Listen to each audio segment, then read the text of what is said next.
Shalom, peuple de Dieu, Shalom. Alors, une fois de plus, le plaisir est pour moi de vous retrouver dans ce canal de diffusion de la Word of God Ministry International, principalement le retour aux anciens sentiers.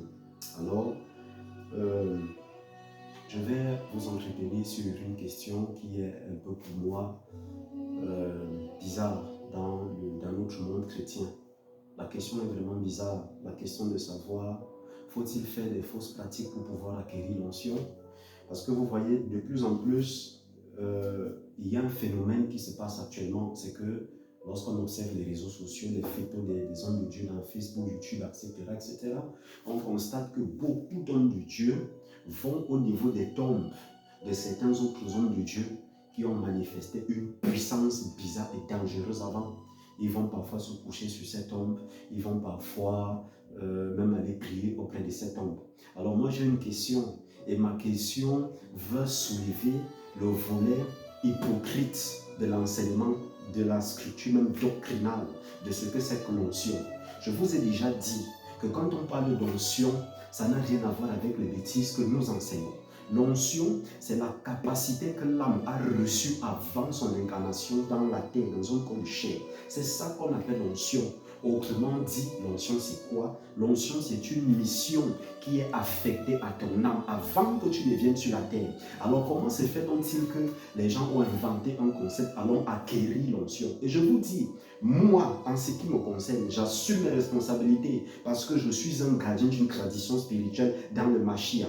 J'ai l'habitude de vous le dire. Je préfère, pour ma part, aller me placer peut-être devant la tombe de mes grands-parents pour dire que la bénédiction m'accompagne, au lieu d'être hypocrite. Parce que, réfléchissons un peu, à quoi ça sert de venir dire aux gens, lorsque tu vas te placer devant la tombe de ton grand-père, tu parles, tu fais la sorcellerie, tu es en contact avec les morts. À quoi ça sert de leur dire, si c'est que vous-même, nous, les hommes de Dieu, nous prenons encore nos deux pieds, nous partons nous placer devant les tombes des hommes de Dieu qui sont morts pour dire qu'on veut leur onction. Something is going wrong. Il y a quelque chose qui ne va pas. Vous devez comprendre qu'il y a une frappe quelque part. Il y a une frappe spirituelle quelque part. Voilà la définition de l'onction. Et aujourd'hui, nous voyons comment beaucoup d'hommes de Dieu perdent l'authenticité de leur ministère parce qu'ils sont dans des soi-disant contacts pour avoir l'onction. Vous avez besoin de quel contact encore pour avoir l'onction? Si c'est que vous n'avez pas été loin avant votre descente dans le corps, sachez que vous n'avez rien comme onction. Et je vais vous dire, j'ai un ami à moi, je le considère comme un frère de sang, c'est un prophète qui avait l'habitude de me dire, et me dit toujours, que révérend apôtre, puisqu'il connaît mon intensité de prière, il connaît mes intensités de jeûne. Il avait l'habitude de souvent me dire, mon révérend, peu importe l'intensité de jeûne et de prière que tu vas manifester, il y a un niveau de puissance prophétique que tu ne peux pas avoir. Parce que tu as le don prophétique, mais tu n'es pas appelé à l'office prophétique, le ministère proprement parlant. Et sa phrase m'a rendu ministère. Et c'est là que j'ai compris beaucoup de choses. Parce qu'il y a des choses que nous faisons. On va prendre des programmes de jeûne, on va prendre des programmes de brisement de liens, on va prendre des programmes pour affecter toute qualité de choses. Moi, je ne sais pas dans le monde spirituel.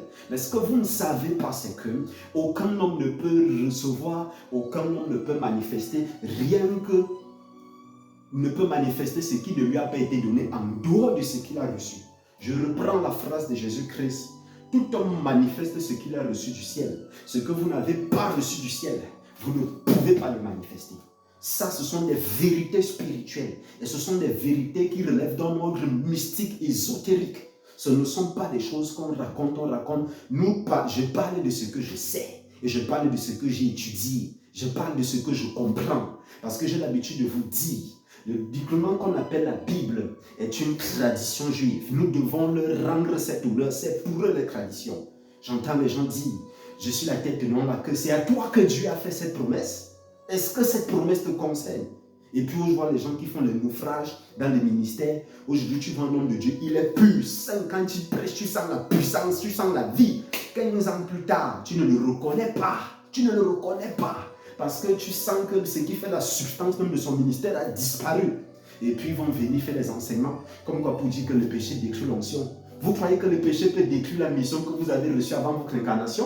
Le péché peut par contre affecter la manifestation de la puissance qui va avec cette onction. D'ailleurs, On a même déjà vu des cas où le péché n'affecte même pas cela. Le cas de Samson. Et des faux enseignements sont sortis dans les milieux pentecôtistes et les milieux chrétiens pour venir dire que Satan a péché, Dieu en a coupé ses cheveux. Non, c'était partie des bêtises. Si vous ne comprenez rien par rapport au texte, ayez l'humilité d'aller vous asseoir auprès des gens qui ont reçu la tradition.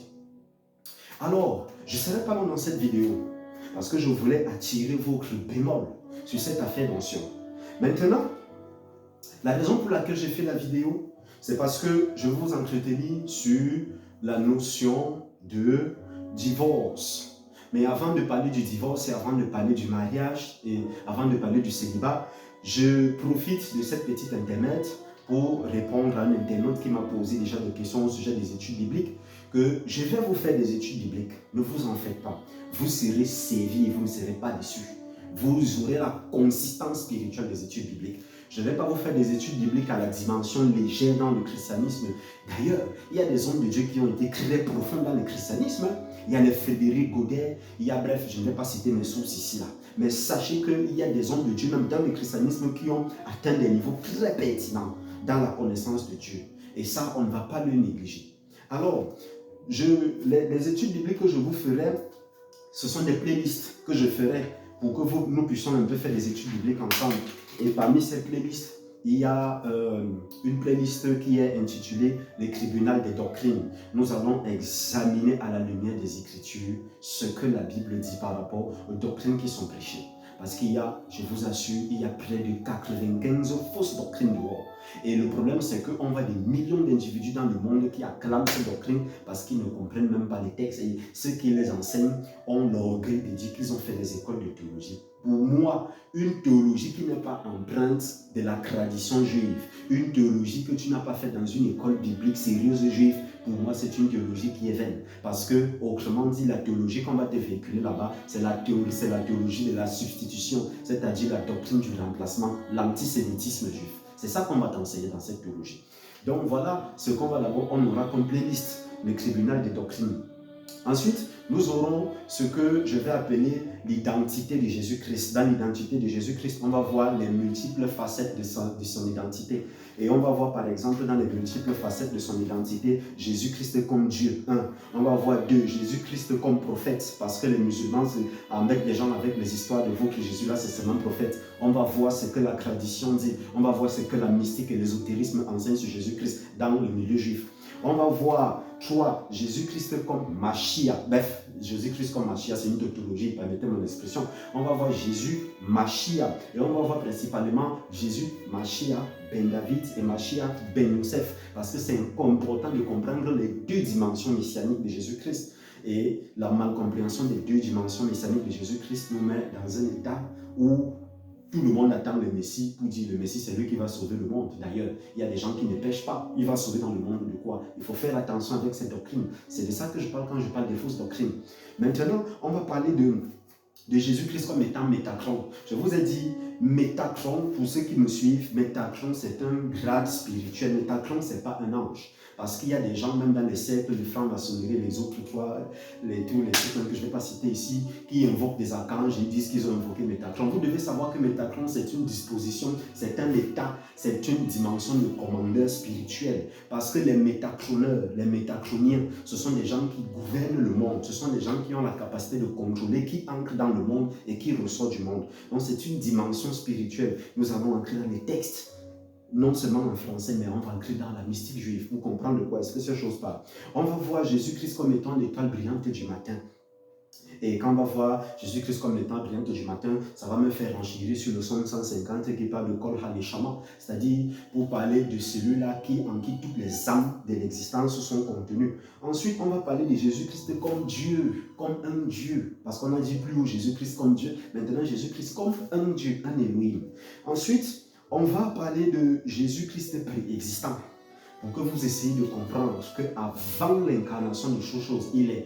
Et c'est pourquoi l'évangile de Jean nous présente plusieurs facettes de Jésus. Tantôt, on a l'impression que Jésus n'est pas Dieu, tantôt, on a l'impression qu'il est Dieu. C'est parce que les gens ne comprennent pas la rédaction des Écritures hébraïques. Les auteurs hébraïques savaient ce qu'ils véhiculaient comme information. Et nous bénissons le Seigneur parce qu'il y a des textes hébraïques authentiques. Le Vaticanus hébraïque à 100. Ce sont des manuscrits authentiques qui ont été écrits en hébreu. Donc vos histoires que le Nouveau Testament était écrit en grec là, ça désaxe complètement la compréhension originelle de la Bible et du message qui est véhiculé. Alors je reviens donc sur le mariage, le divorce et le célibat. Vous savez, il y a une parabole qui est mal comprise dans l'univers chrétien, un enseignement de Jésus-Christ dans Matthieu, je ne sais plus quel chapitre, chapitre 6 ou chapitre 7 en tout cas.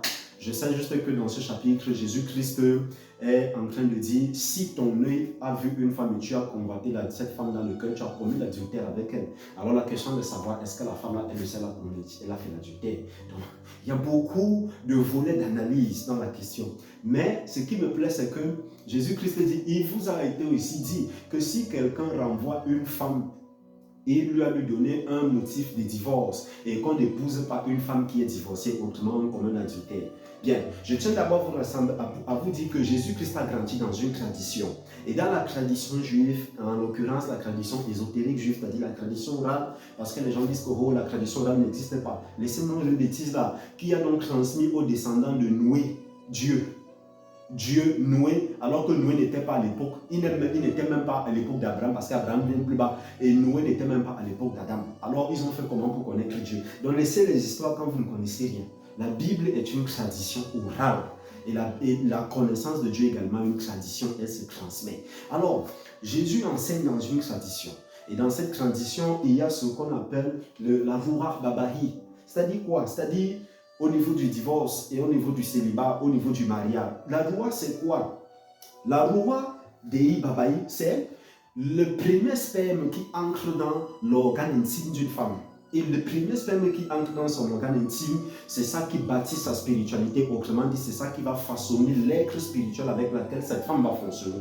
Ça fait donc en sorte que si c'est que le mari meurt ou si c'est que la femme divorce et qu'un travail spirituel, un travail métaphysique, un travail mystique qu'on appelle le tikkun, la réparation, parce qu'elle se fait à plusieurs niveaux, si le tikkun n'a pas été effectué au niveau de l'organe génital de la femme, peu importe les différents mariages qu'elle aura, elle va toujours traîner avec elle son mari défunt ou son mari divorcé. C'est la raison pour laquelle Jésus dit que celui qui épouse une femme qui est répudiée commet un adultère. Donc ça veut dire donc que épouser une femme qui est répudiée n'est pas un adultère si c'est que le travail dont la tradition juive parle a été fait à la base. Je ne sais pas si on se comprend. Et si c'est que vous n'êtes pas un maître dans la connaissance des sciences spirituelles, de la connaissance intime ésotérique de la Bible, un serviteur de Dieu qui est sincère avec Dieu et qui est vraiment investi d'une autorité divine puissante a la capacité de faire des prières pour faire sortir les âmes qui sont contenues dans l'organe d'une femme. Je ne vais pas dire beaucoup de choses dessus parce que je réserve aussi des bonnes choses pour moi-même et pour nos critiques d'auditeurs. Alors, j'espère que la quantité de choses que vous avez écoutées aujourd'hui vous a béni. J'espère que ça vous a béni. Et j'espère que vous allez toujours rester attaché à cette chaîne de télévision. Notre chaîne a pour but de démontrer le volet mystique de la Bible, parce que la Bible est une tradition. Et sur ce, je vais vous dire shalom, shalom, shalom.